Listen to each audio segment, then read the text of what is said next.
Hello folks, this is Nick with Bootstrap Farmer, and today I want to talk about the supply chain. Where we're at midsummer 2021, why are prices still high? Are prices ever coming down? I know a lot of folks out there, we keep talking about NRCS grants, and at the same time that grant process has not caught up with the inflation that we're facing now, the supply chain issues that we're facing now. There's a lot of people out there trying to decide, are they going to scale up or are they not? From our perspective as a manufacturer of trays and a builder of hoop houses here domestically in the United States, and as somebody that does have to import products from many countries, I want to give it to you straight by the information that is coming from our vendors and their supply chain. I'm not going to get political here. I'm not going to say it's one administration or the other. This is real world supply chain issues that we face and in turn you face.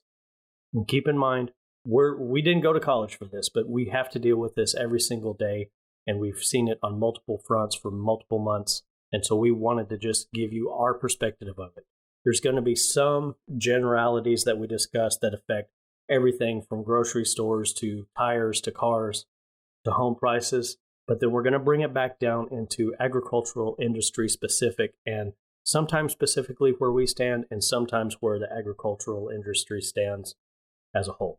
So I've only got 12 slides here, so I'm hoping not to go too far off the rails, but here we go.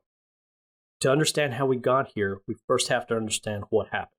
As the lockdown started, things like air travel, vacation, sporting events, going out to eat, live concerts, theater, going to the gym, doing business travel, all of this stuff was a huge outlier of capital from your everyday buyer and everyday company that now was not happening. So the experience-based things that people were spending their money on were severely cut down. And of course, what happens next is everybody is stuck at home. They're having to become school teachers to their kids. They're having to learn all these new skill sets. Some folks were out of work, and they used that time, and they used some of the influx of stimulus money. And I don't want to hear it because a lot of people got it, and they were still working, and so they were able to use that to do some of the things that we're going to talk about here. So outdoor projects, interior, either fixing or redesigning, straightening up closets, learning how to cook from home, building decks, building gardens, getting school supplies, getting the furniture to build the home office, getting things to organize the home, starting new hobbies. I think everybody started making ceramic coffee mugs last year. I'm not sure where that came from. But we went from these experience-based expenditures to now buying things. And all of these things are made out of wood, plastic, and metal. And so with this influx of demand, especially at the tips of our fingers, when we could buy anything off the internet, we had an almost immediate crunch of warehouse space, space on cargo ships, trucks, truck drivers, truck trailers, all became in very high demand. The railways got backed up. Extremely expensive space on international airplanes just went through the roof. And then we had a shortage of pallets, boxes, packing material, that kind of thing. So not only were things delayed in the manufacturing process, but then we couldn't get goods. We couldn't get raw material like the pellets that are used to make the trays and plastic sheathing for greenhouses. All this metal was being used for fences and for desks and for decks and hardware, and there just wasn't enough to go around. And then it got stopped in transit in all of the ways that you see here in these pictures. Now, this slide is a little out of context, but I felt like I had to talk about it just to put everything in a little bit broader understanding. So I think as farmers, there's this unfortunate belief that there's a restricted amount of money out. But during COVID, the people that had money made money, and they made a ton of money. And so all of a sudden, all these people that know how to invest and know how to manage their money, they had all of these opportunities to buy houses, buy companies, buy infrastructure, with lower interest rates and in some degrees funded by various programs that happened over the last few months. That coupled with, I'm in Texas and it seems like everybody you meet that's moving into any town here is from California, and we've heard this across the board. This California exodus is driving up home prices left and right while investors are scooping up everything in sight. Couple that with there's all this stimulus money out there. And again, some people needed it to live by, and some people used it to improve their home, i.e. buy things. There's a pretty significant computer chip shortage, and although it doesn't affect our agricultural industry completely directly, it has made vehicles, parts, and service supply chains also ramp up, which further puts a stress on the supply chain. So this shortage of cars continues to back up the system. Factories and supply chains are working on skeleton crews, less workforce, with higher demand. And I think something that people don't think about is when you're running a factory at double or triple capacity with less people, things are going to break. Forklifts are going to break. Oil is not going to be put where oil needs to be. Things are not going to be tightened down. Now you have repair issues. There's only so many repair people. HVAC, electrical contractors, plumbers are all having to go into these factories and fix things with a diminished supply of repair parts. So all of this is adding up and adding up. And listen, I personally am not like the sky is falling kind of guy. I am just telling you all of these factors add up. The biggest thing that I want to talk about here is plastic and steel production, and because it affects the things that we sell, and not only things that we sell, but things that you need no matter where you get it from. So let's talk about steel for a second.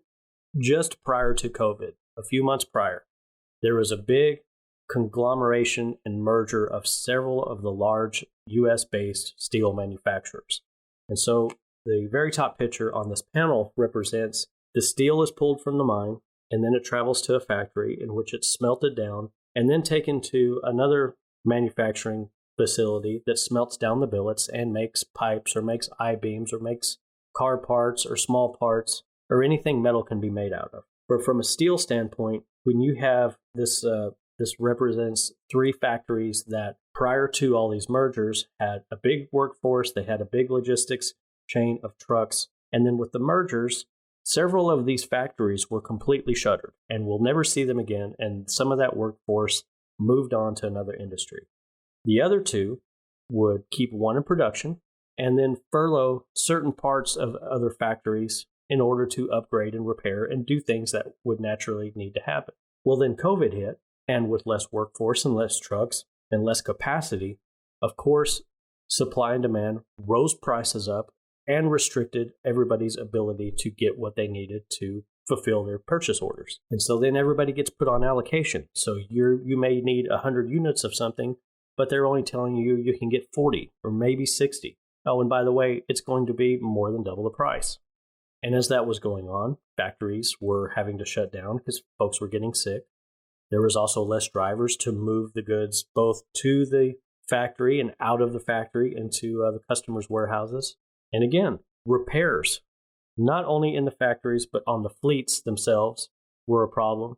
And a lot of these places, and you see this with rental car places, but it also happened with some of these trucking companies that had their own fleets. They would sell off trucks in order to get a cash flow.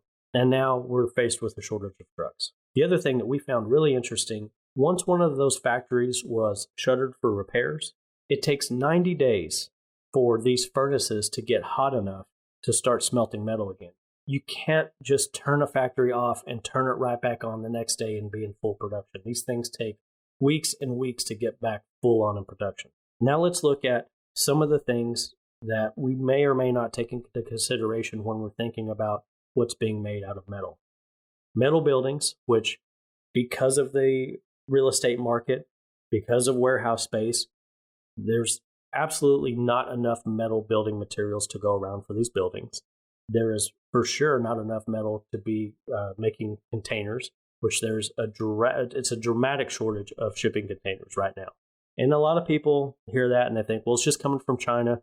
Shipping containers are moving all over the world, to and from the United States, from Europe to here, from here to Europe, from South America, and yes, from China and some of the Southeast countries.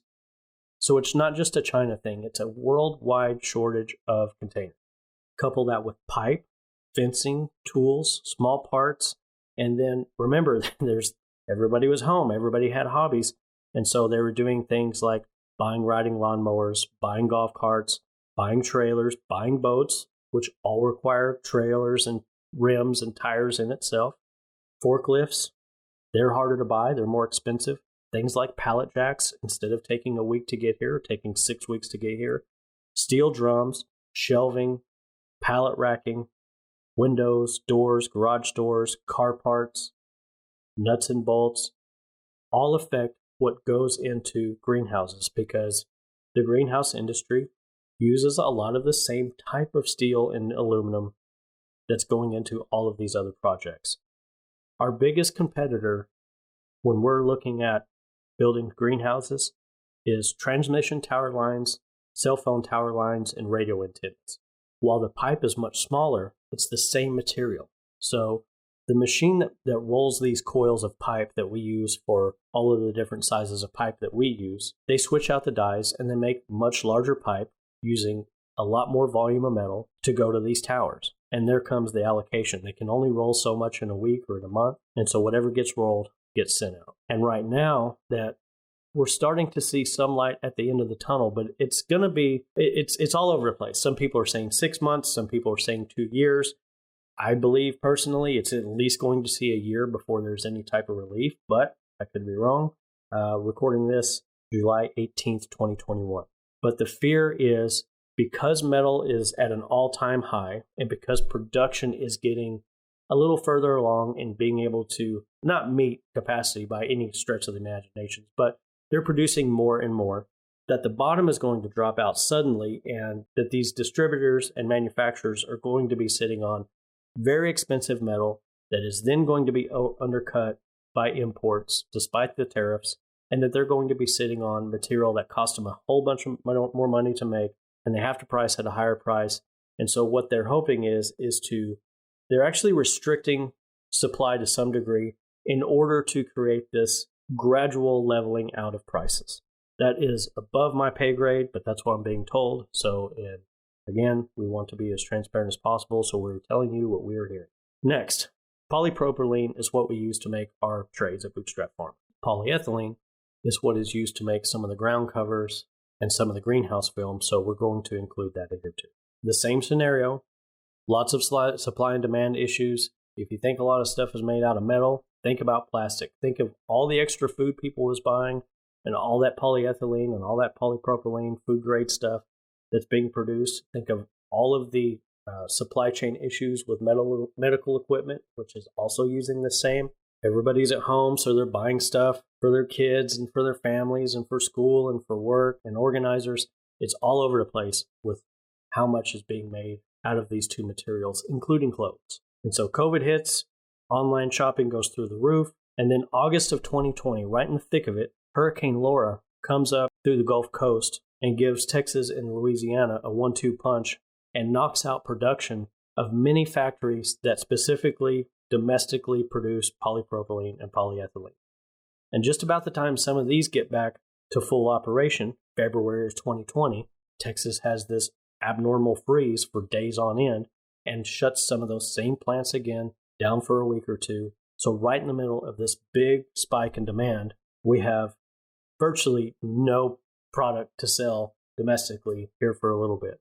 And as far as people importing in to manufacture, again, the ports are completely clogged up. The rail systems are clogged up.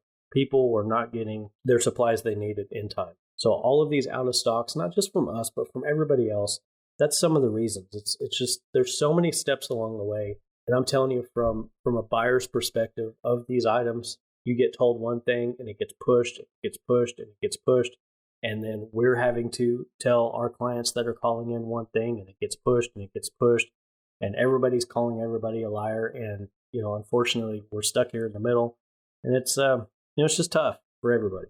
But that's what's going on. So again, I also want to reiterate that to this day, shipping supplies, especially cardboard boxes, are taking longer and longer to get. There's less pulp. The price of lumber is reallocating trees to some degree. There's less people to work, so stuff is not getting recycled as fast enough. So we're still seeing these shortages of paper and pallets. Now I want to take a look at, in general, what it looks like from a supply chain issue, bringing something from another country and then bringing something or having something made inside the United States. Now, where Bootstrap Farmer stands today, all aluminum, and all of the pipe and tube that we're using for our greenhouse is not only made in the United States, but it's fabricated in North Texas very close to our warehouse.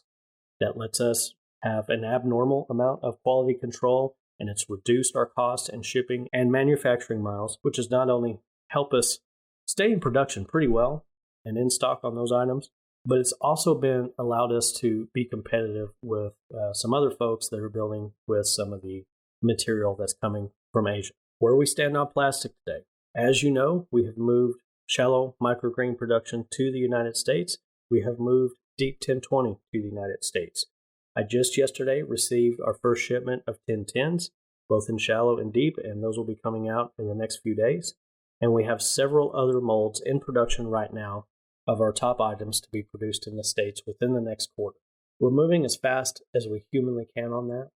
It is enormously expensive, and these are sunk costs that we're investing into domestic production. Are we still having to have stuff made in other countries? Yes. Are we looking for alternatives? That is all I do nowadays, is take meetings with other folks to find other suppliers. But it's not just, can we get it? Is this vendor ethical? Are they willing to work? Are they willing to grow with this?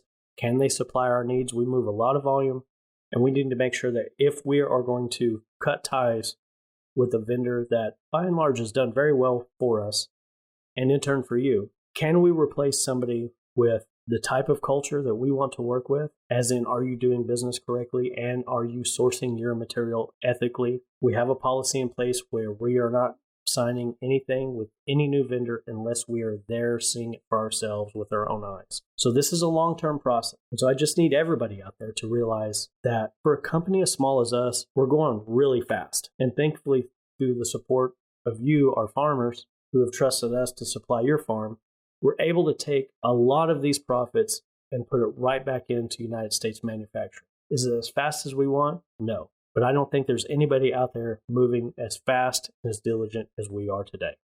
And so I ask that you just give us a little bit of grace and a little bit of time to see our vision through. And it's probably going to take a year or two, but we're going to keep you up.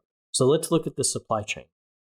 So the icon I don't really have on here is something has to come out of the ground, whether it's minerals for metal, oil for plastic, and then it has to get to the raw material facility where it's refined and turned into something pure in the form of big billets or pallets of plastic that is then shipped to a manufacturing facility where it is further smelted down into the sizes and then formed or shaped or bent or extruded into the shapes that we need as manufacturers. It then gets put on a truck. It then goes to either a cargo ship or a very expensive spot on an airplane, and then it goes across the water or across the air into port. It gets unloaded. It gets put on a truck. That truck will either come straight to a regional hub, so let's just say for us, Dallas, or it'll get put on a train to come to a regional hub, and in our case, Fort Worth. Then it gets put on a truck and comes to our warehouse. We take all of that, make our kits, pull and pack plastic, pull and pack trays. We then fulfill the order in-house. We ship it to a local hub very close to you after your order is placed, and then a local delivery truck brings that to your farm. So that's at least 14 points that something can get lost, damaged, forgot somewhere, held up in traffic. So that's 14 points of contact in which something can get lost, damaged, misplaced, left behind, held up in traffic, missing a connection point, getting delayed, stopped for repairs. All of these things add up to days, if not weeks, and sometimes months of having to wait on something once you place that order. Not for you, because until it hits that bootstrap farmer warehouse, we're not going to sell it. We don't oversell things, and we don't pre-sell things for that very reason. Now let's look at things from a domestic standpoint. You pull it out of the ground, it then goes to a raw material facility, it gets shipped to our manufacturer, and that manufacturer directly ships it to us.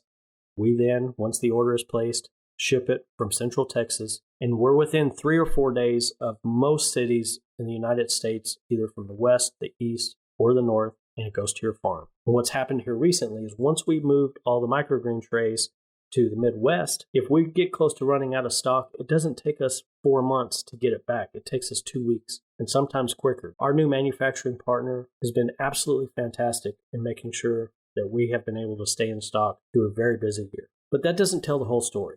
That is for a single source item. If we take a look at the worst case scenario and we're having to bring something from overseas and all that, that's for one item. That's for one nut and bolt. That's for one car part. No matter the industry, if they're importing it, that's what happens.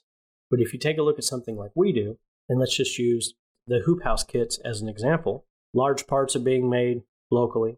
Lock channels being made locally. We're sourcing hardware locally. Some of our small metal pieces are being imported. Our plastic coverings are coming from Europe.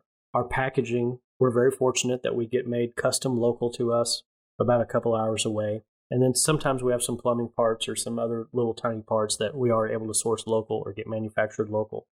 But if we take the example of before a single source item, all of those 14 points of, hey, this could be late, damaged, lost, and shipping, and now you multiply that per multiple vendor, you then see how something as silly as a latch for the greenhouse may hold up an entire order. And so it further gets complicated.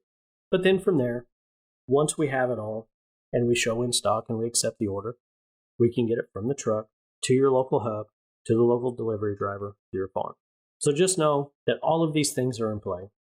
And it's not just for us, it's for everybody. So if you go somewhere and somebody doesn't have something, have empathy for the poor person being stuck behind the counter, having to deal with you as the customer service rep, that all of the things that we have just talked about are so far out of their control that unless they're specifically on purpose lying to you, they're probably doing the best that they can. And so give them the grace, give them the empathy, as we would hope that they would have empathy that, yes, you're out of stock on that you don't have what you need to do your job.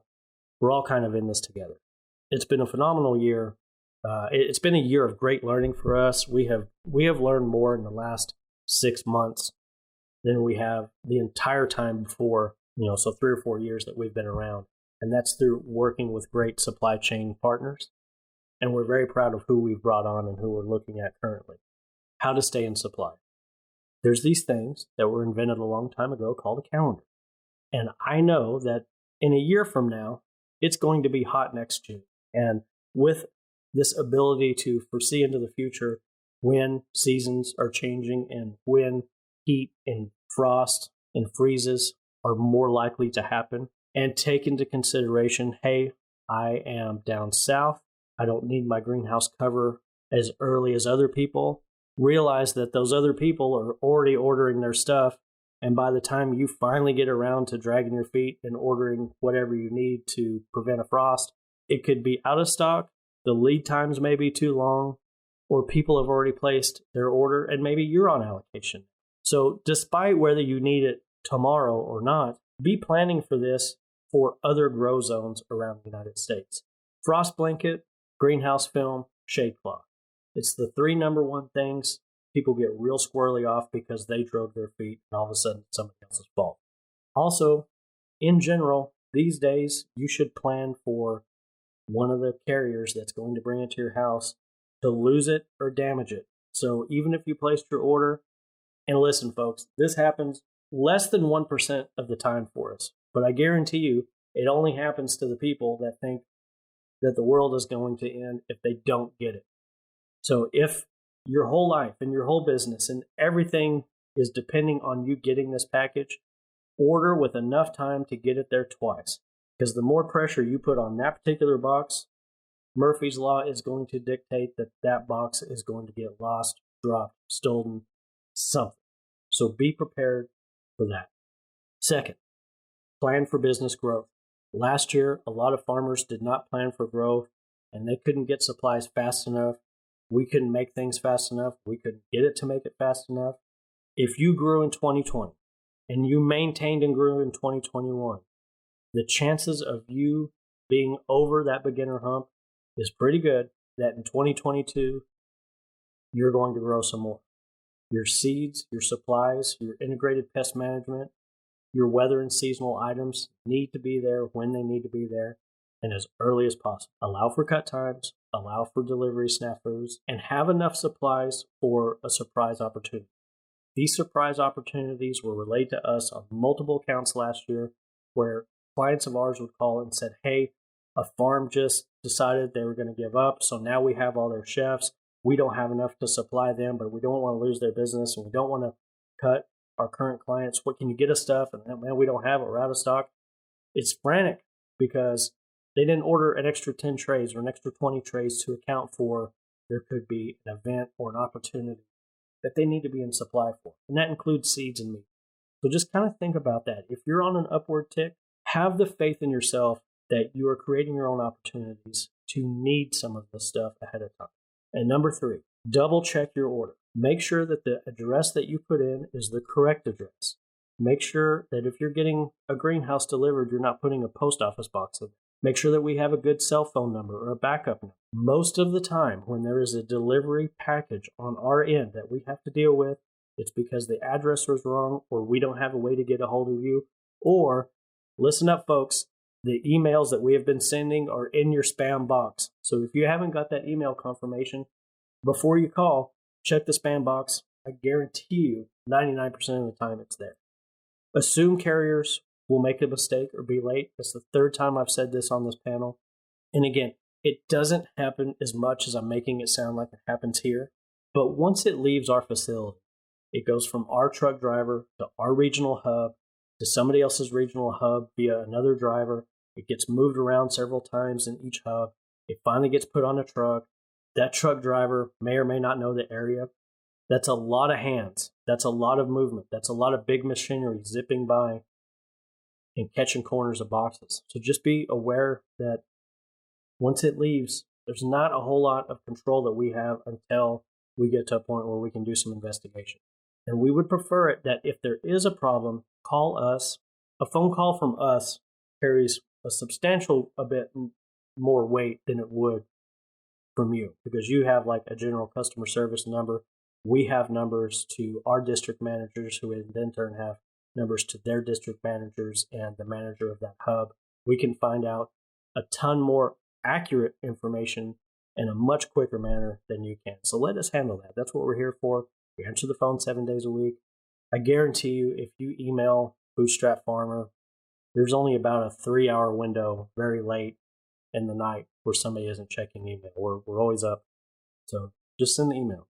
And if there is a problem with the order, the very best thing you can do is email us right away or call us right away with that order number ready if you have it, and we will take care of it. Some folks, the very first thing they do is they'll go to social media and blast us without thinking about, well, what if that happened to them and one of their clients did that, without at least offering the opportunity to fix it. Again, this doesn't happen very much. It's just a weird thing to me that if there's an issue, no matter if it's big or small, then instead of coming to us and let us fixing it like we always do, that they blast on social. So give us the opportunity to make a wrong a right. And other than that, I know it's crazy times. We're trying to do things like this to let you know where things stand. If you have questions, reach out. We're on social at bootstrapfarmer.com. You can email us, contact@bootstrapfarmer.com. The phone number is 888-406-1982. Again, we answer the phone 7 days a week. Pretty much from coast to coast. We kind of have revolving folks cover quite a bit of time. So I appreciate everybody. Thanks for the support. Thank you for allowing us time to move more and more domestically as fast as we can, and understanding that it takes a minute. Other than that, we love you. We'll see you next time.